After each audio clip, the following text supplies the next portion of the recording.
வருக தமிழமுதம் பருக.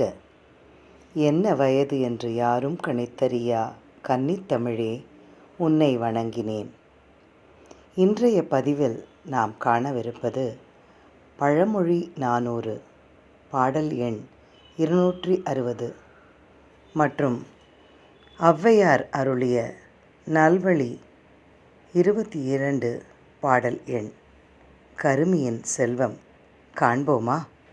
எவ்வளவு செல்வம் இருந்தாலும், எவ்வளவுதான் சேமித்து வைத்திருந்தாலும், செலவு செய்ய மனமில்லாதவரை நாம் கருமி என்போம்.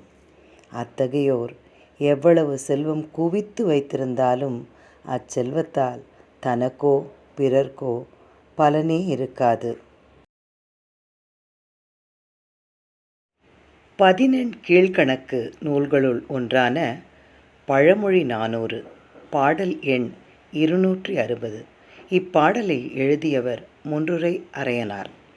வழங்கலும் துய்த்தலும் தேற்றாதான் பெற்ற முழங்கும் முரசுடைச் செல்வம் தழங்கருவி வேய்முற்றி முத்துதிரும் வெற்ப அதுவன்றோ நாய் பெற்ற தெங்கம்பழம். பாடலின் கருத்து இதோ.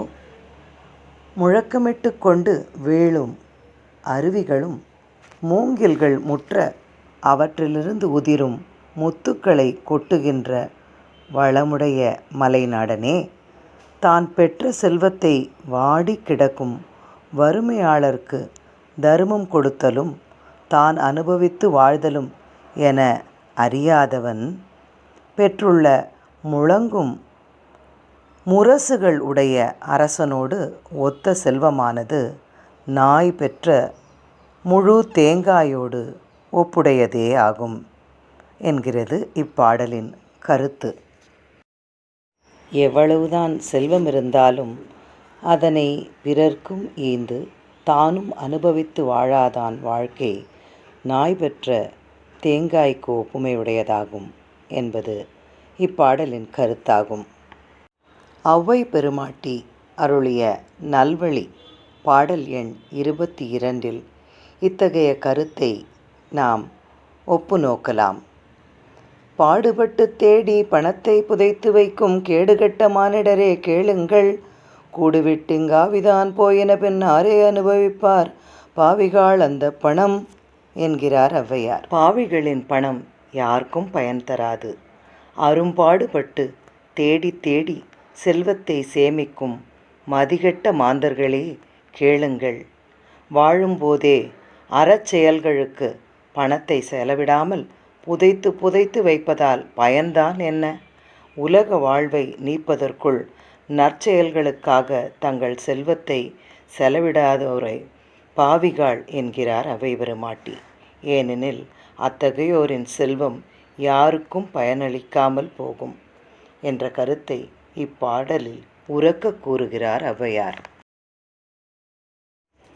செல்வத்து பயனே ஈதல் என்கிறது புறநானூறு பாடல் எண் 189.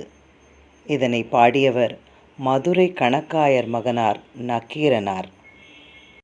பிறர்க்கு வழங்கி வாழ்வதே வாழ்வு என்பதை இவ்வரிகள் உணர்த்துகின்றன.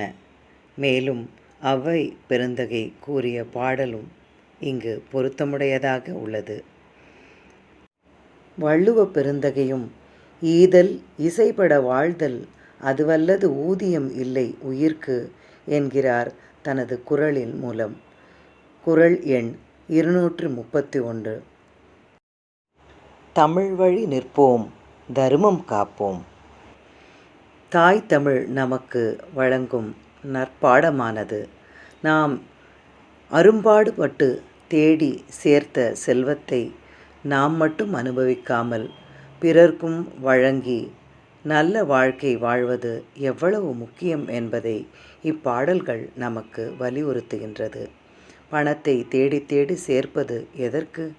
அதனை தாமும் அனுபவித்து பிறர்க்கும் நன்கு வழங்கி வாழ வேண்டும் என்பதை தமிழ் நமக்கு அருமையாக உணர்த்துகிறது அல்லவா?